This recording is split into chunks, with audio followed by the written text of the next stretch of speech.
Welcome to my kitchen, and today we are going to make tuna sashimi Sicilian style. A delicious combination of shrimp with red pepper in a beautiful wine sauce. Pan-fried filet of cod with concasse of tomatoes. And we finish with pan-fried scallops with a sauce made out of peas and bacon. And I'm gonna share with you the story of my father Vincenzo, Vinny, when he taught me and my brother how to fish. Come on, come for the recipes. Stay for the stories.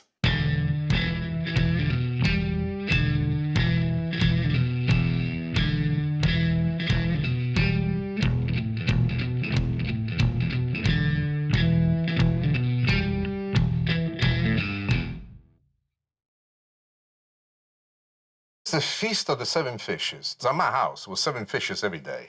My father preferred fish over meat. So I assume that it was like this for everybody, but it wasn't.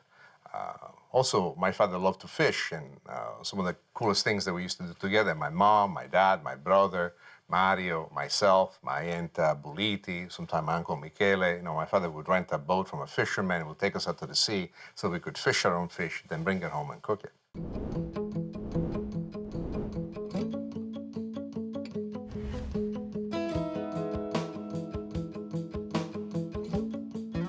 The recipes that I'm about to share with you in this show are ideal for you at home to make your own version of the 7 courses of fish that Italians like to serve at Christmas. But each one of these recipes is ideal for any dinner you want to make at home when you don't want to cook meat, you want to do just fish. The next recipe I'm about to show you is unique. Tuna sashimi Sicilian style.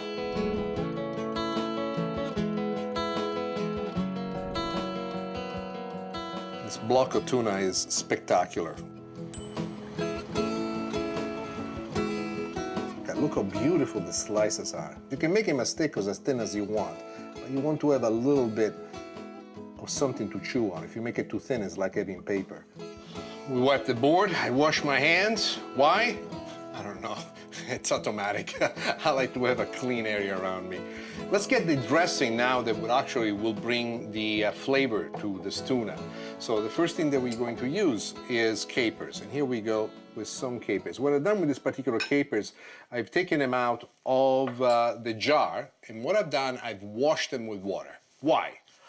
A lot of people, friends of mine that I talk to, tell me that the capers are way too salty. The reason why they're too salty is because more often than not, what they taste is not so much the caper, rather is the brine, and the brine is very salty. Together with the caper, we have a chop. This chop is a series of herbs, all fresh herbs. Do not use dry herbs for this. Please don't. For any things you can, but this, everything has to be fresh. We have parsley, basil, and mint, which we chop super, super fine. We're gonna add it now to the mix. This is orange zest that I have zested earlier, which also I have chopped very, very fine. So together with that, we're going to add a little bit of orange juice that we squeeze. Now this is one part of acid that I want to give. The other part of acid that I want to give is balsamic vinegar. Why balsamic vinegar? Well, balsamic vinegar has a very strong flavor, and it has a fantastic type of acidity with an innate bit of sweetness onto it. Now, let's go to the other thing, which is a secret, but I will tell you what that is. This is the Nick Stellino rub. With a couple of shakes just like that, that's all that we need. We do not want to overpower it. Then, one more thing that we're going to do is an addition of sesame oil. Sesame oil is not all that famous in Sicily, even though now you find quite a supply of it. But because of the fact that it brings a little bit of flavor that's the original flavor of the sashimi, I like to do it. Now, at this point, I like to put this instrument away, and we're gonna be basically mounting the assembly that will give us the dressing that we want. By adding extra virgin olive oil, one of the things that I want to do with all the acidity that we have in there is to also incorporate some air. And what you can see as I'm mixing this is that it's thickening up. All these flavors are in there. Look how pretty it is. I absolutely adore it. Excellent, excellent. The last thing that I like to do is to actually take a taste. Fantastic, perfect. You don't want it too strong, you don't want it too light. This one is absolutely perfect. Follow the recipe, you cannot make a mistake. Well, the dressing is right. The sashimi is cut in its perfect pieces. Let me show you how to plate it. remember the first time I had sushi, I didn't know what to make of it, and the first bite that I had, it was just amazing. The sashimi with the tuna and this particular quality of tuna, look how pretty it is.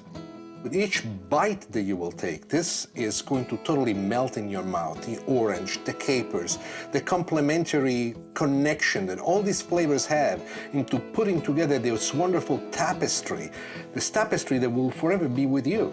And every time you'll think of a tuna sashimi, you go, ah, sashimi, like Nick Stellino makes it. But he's from Sicily, and that's the beauty of it. How old you are, I don't know, but I'll tell you one thing. No matter how much you age, you can always learn something beautiful. And this, to me, is one of the most beautiful lessons I've ever learned. And this, dear friends, is how you make tuna sashimi Sicilian style. And even in those small moments, my father would always say to me and my brother, in front of my mom, in front of my Aunt Politi, says, Nicolino, look, on the other side of the ocean, right over there, and there's another ocean that's even bigger. And on the other side of that ocean, there is America. In America, the ocean is always full of fish. It's not like here in Sicily, you gotta wait until you fish something. Over there, you put it down, boom, the fishes come right out. As a matter of fact, there is so many, sometimes they jump right into the boat. I know he was kidding with me, but I'd love to hear the story. I love to hear the story. And it was great the way he would do it, because he would gesticulate, he would tell these things. So I think that I have a connection to fish based on the fact that it's connected to some of the happiest moments of my life.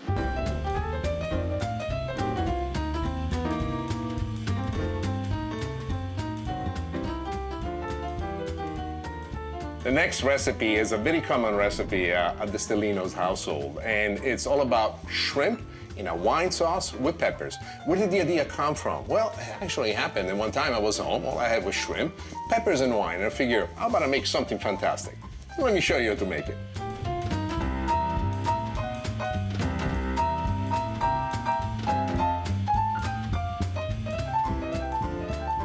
Now, to this shrimp, I'm going to add my special spice mixture.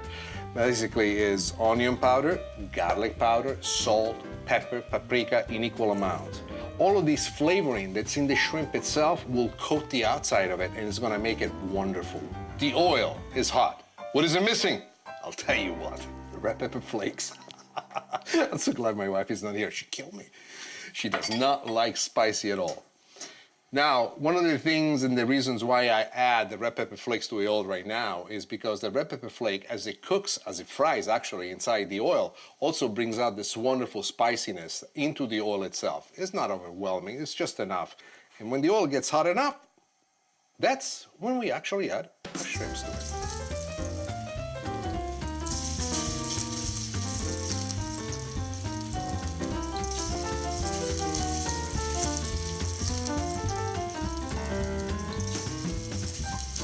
Once the shrimp is cooked to the right point, you don't want to cook it all the way through. You want it a little bit raw on the inside because we'll finish them in the sauce. What I want to do is to take them out of the pan.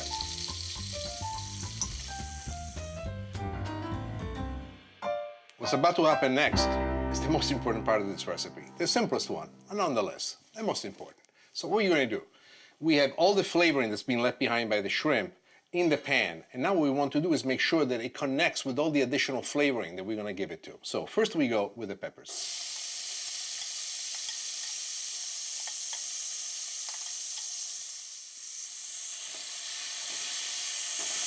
One of the things that I like to do is to stir them real well and do this on medium heat, and as you see this, it picks up all the things that are stuck at the bottom. All of those are wonderful flavor bases. You want to cook this for a couple of minutes until they start to soften up a little bit. Once the peppers get to this point, the next thing we're going to do, chopped garlic. At this point, move quickly all the way around. You don't want the garlic to sit on the hot metal underneath.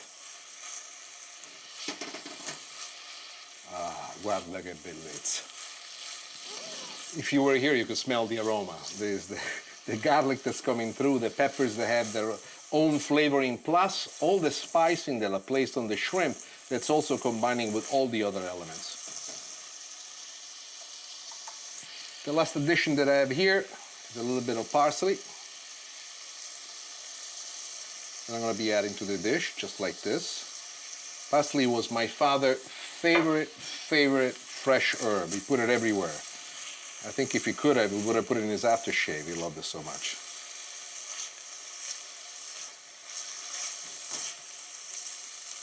Guarda, the aroma is splendid. At this point, we have to make a choice. Because of the fact that the shrimp are a pretty good size, I feel very comfortable now to add all of this into the peppers.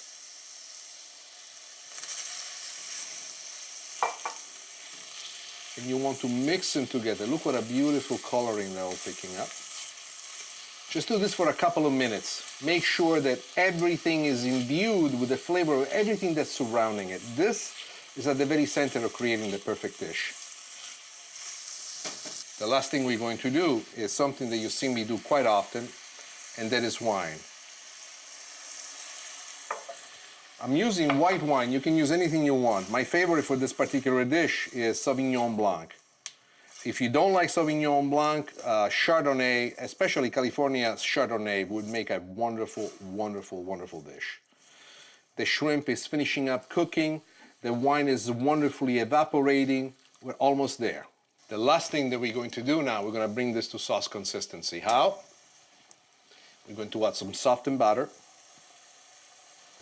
And as we add this butter, because pretty much the dish is ready, we turn off the heat underneath. There's plenty of heat in the pan. And as the butter melts, it creates the sauce for us. Well, the dish is ready. Now, let me show you how to plate it. This is one of the simplest and most elegant dishes that you can possibly make. This is the bounty of the ocean, which is translated in a terrestrial dish. The translation takes place through an application which is very attentive of both passion and love. If you don't have passion and love, well, you would have an issue when it comes to this. This, in my opinion, is a quick trip to my past and at the same time a vision of presence of what the future will be like. Because with inspiration like this, there is no way that you can make something better than this with this great blessing. And this, my dear friends, is how you make shrimp with peppers and white sauce.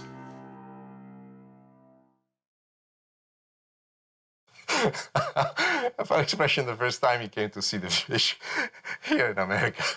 How the market was. I don't know, Nicolino, this fish died twice. So what does it mean, Dad? First time when they cooked it, second time when they put it over there. Look, it's got no life left in it. Now, my father was so entrepreneurial that in spite of the fact that he spoke no English whatsoever, only speaking Sicilian, he got connected to other Sicilian immigrants who were here in Los Angeles, where at the time I was already living with my wife, and he found out that in the town of San Pedro, which is not that far away from Los Angeles, there was a whole center of Sicilian immigrants who were all in the fishery business. All of them fishermen. Either they warehouse it, they fish it themselves, they distribute it, and many of them had really grown prosperous by doing so. My father had a most amazing way of getting to talk to people.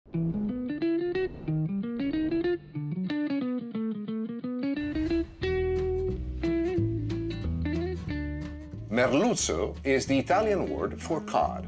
What I want to show you next is how to make one of my favorite recipes. It is a filet of cod, pan-fried and topped with concasse of tomatoes. The reason why I love this recipe so much is because it brings me back to my youth, using a fish that was a favorite of my dad, and pretty soon will be a favorite of yours as well. Let me show you how to make it.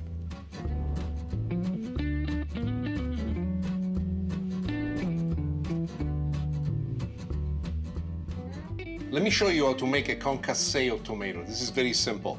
What we have in here is tomatoes that we have actually cut in small quarter dice, exactly like this. To this, what we want to do is to add a little bit of chopped basil. You can do parsley if you don't have basil, but basil I prefer. And then a little bit of chopped garlic. See how much there is of it? This is all that you need for this amount. No more than that, otherwise the garlic will be too powerful. And at this point is extra virgin olive oil that we add, and quite a bit of it. We want to have this as a fresh summer sauce to put on top of the fish. Then you only want to do at this point is just mix everything together, gently, kindly. Now that we got them all mixed up, flavoring, and that's my spice. This is the Nick's secret rub, really secret. It's equal parts of onion powder, garlic powder, salt, pepper, and paprika. You're gonna let this now rest for a while, and while this rests, let's attend to our fish.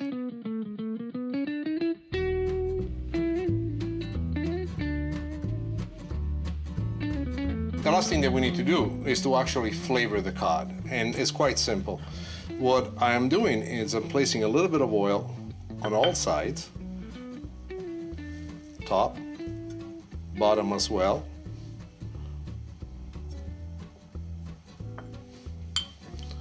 And then we're gonna hit it with a little bit of the Nick Stellino flavor base. Nick's secret rub, so to speak. This particular flavor pack is going to be awesome for us. Why? As soon as it hits the hot pan, this is going to crust over and all the flavoring will be trapped right in there. How is it going to affect you? Imagine, if you can, biting into something, and each bite that you take has this wonderful, crispy, flavor-packed essentiality to it that guides you all the way through. Also keep in mind that this particular fish, merluzzo, cod, has a very flaky skin as well. And at the same time, it has a certain robustness to it. My brother once, as a compliment, or maybe as an insult, told me that I cook fish and I make it taste just like a steak. I don't know what he meant exactly, but I want you to be aware of that. This is wonderful to do on the barbecue, it's wonderful to do on the plancha, and the technique I'm about to show you is something you can do at home anytime you want to. So, this is hot enough. Let me show you to cook it. What you're noticing is that there is not a whole lot of oil, even though this is a non-stick pan. I am taking advantage of several things. First, I want for the pan to be super hot, and we're roughly about 400, 450 degrees. Two, I have a tiny bit of oil in the pan and a little bit of oil that I place on the fish, so there's going to be a separation. And here we go. Now, for those of you looking at this, you might think that this is something wrong with the fish. Actually, this is how the fillet is shaped. There was a strategical choice that we wanted to make, and by cutting it this way, we got the two parts of the fillet. Once we turn it very gently, it will remain whole, but if you see this, do not be concerned as if you made a mistake and you cut the fish the wrong way, or there's something wrong with the fish. It's just the way it is. You want to do this about now 3 minutes per side. Now we're going to turn our fish. This is all the flavor pack on top. The best part comes now. The butter does two things for us. Almost creates an element of cream all around the fish, a buttery taste that you can only imagine how fantastic that is when you bite into it. And basically, it unifies all the flavors into one perfect assembly. But this is what I love. It's time for us to turn off the fish. The cod is ready. The concasse is ready. Let me show you how to plate it. Everything that I taste in this particular dish reminds me of Sicily. This dish, to me, is the embodiment of Sicily, and in a certain way is also the embodiment of my father and all the teachings that he gave me. Not that my mom didn't count. My mom was extremely capable, and not only she taught me an enormous amount of things, but she was always very attentive in making sure that I would understand the lessons that were taught to me. And when it comes to this fish, I think that finally, after so many years, I know what I'm doing. And this is how you make filet of cod topped with a concasse of fresh tomatoes.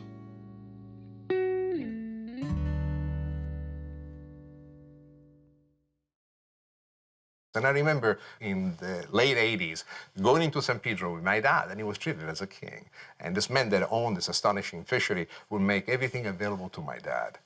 And I say, Papa, how did it happen? This guy you just barely met, you know, treats you with such respect. I mean, he's not one of our cousins. He's not connected to our family. He says, Nicolino, do you remember the fish that I brought home last week? I said, yeah, Dad, you took it and you cooked it and you took it out of the house. I don't know what happened. I brought it to him. And he told me that if I can make a fish sing like this, we have just become best friends.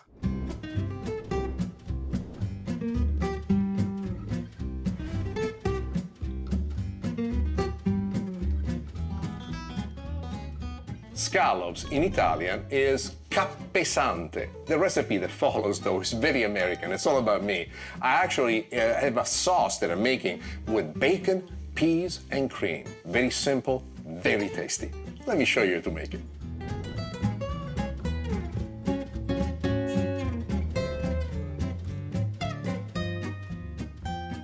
In the pot already, what I have is butter melting over medium heat. We don't need high heat for this because in this particular case, the thing that I've done, I've taken the bacon and I've already browned it. And together with the bacon, another wonderful thing that we're going to do is peas. You can use fresh peas if you're lucky to find them, or frozen peas. And they go in together. At this point, all that you want to do is just have the bacon and everything else reheating in the pan together, just like this. The only bit of flavoring that we're going to add is a little bit of my rub. This is salt, pepper, onion powder, garlic powder, paprika. I don't put too much of it because the bacon already has quite a bit of density with the salt that it's used to cure it. Already you can see picking up the color. This is one of the fastest sauces you'll ever see. As a matter of fact, let me show you what comes next. And here we go. Cream, whipping cream, heavy whipping cream. Even in heavy whipping cream, there's a good portion of cream and there's a good portion of water in it. And so by reheating it gently, exactly the way we're doing it right now, this will reduce once all the water evaporates out and leaves us with the pure cream underneath, and it's going to be a luscious and extremely fabulously tasting sauce. As this now comes to the point of picking up a little bit of a simmer, it is the beginning where I want to give it a little bit of parsley on it for flavor and as well for color. So here we go.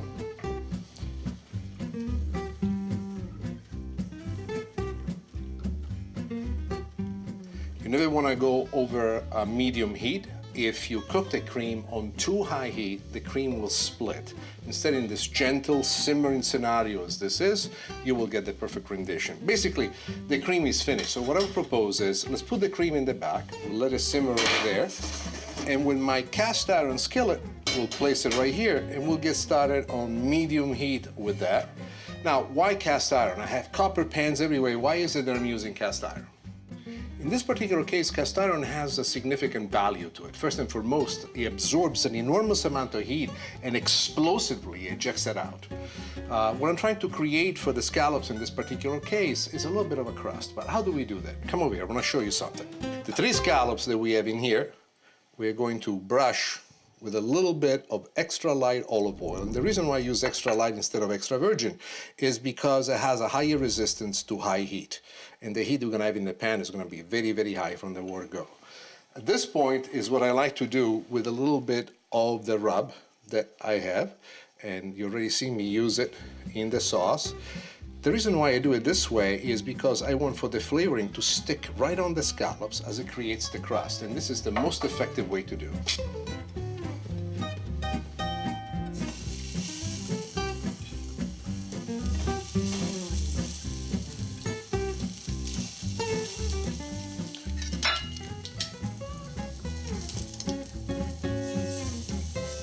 And on the first turn, you can see exactly what I was trying to say. This little crust that's done in here is exactly where we're trying to go. The crust is not just something that makes them look pretty. The crust is also something that brings out the flavor. Keep in mind that we don't want to cook the scallops all the way through so that they are super hot on the inside. We want it nice and warm on the inside. And this is exactly where we want to go with this point. You can almost set your watch by it. Something like this, these scallops so small, you don't want to go any more than 2 minutes per side. That's about all that you would need, because even when you take the scallops out, they will continue to cook. All right, the scallops are ready. You can see after so many years of seasoning, the cast iron is the perfect non-stick surface. That's exactly what I love. All right, let's now move the cast iron aside. The sauce is exactly where we want it to be at. There is one secret addition that I have. I know if you go to Italy and you do it this way, they're gonna kick you out. As a matter of fact, they hate to have any form of fish and cheese mixed together. But my wife loves it, and so do I. So here we are with a little bit of Parmesan cheese. It's not a lot, just a tiny bit. And it's going to bring a certain finish to the sauce that's beyond anything you've ever experienced before.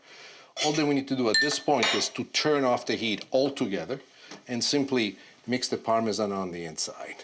That's it. Done. Perfectly. Look how beautiful and how thick. The sauce is so flavorful, and it's taking no time at all to make it. All right. The sauce is made. The scallops are ready. Let me show you how to plate it. Scallops by themselves, they appear to be nothing more than beautiful deliciousness caught from the ocean. But in this particular case, they're elevated to something else. The crust on the outside and underneath is the first crackling that you got to go through to get into the inner core of it.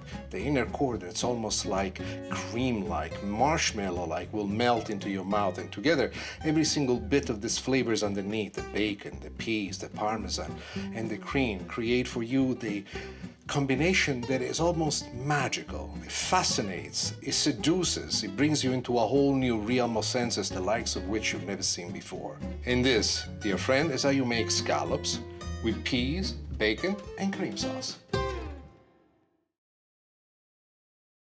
My father had the ability of establishing relationships through the means of cooking, even with people on the other side of the world.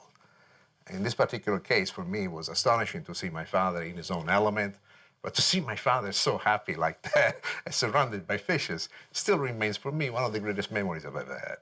So maybe that's why I like fish so much.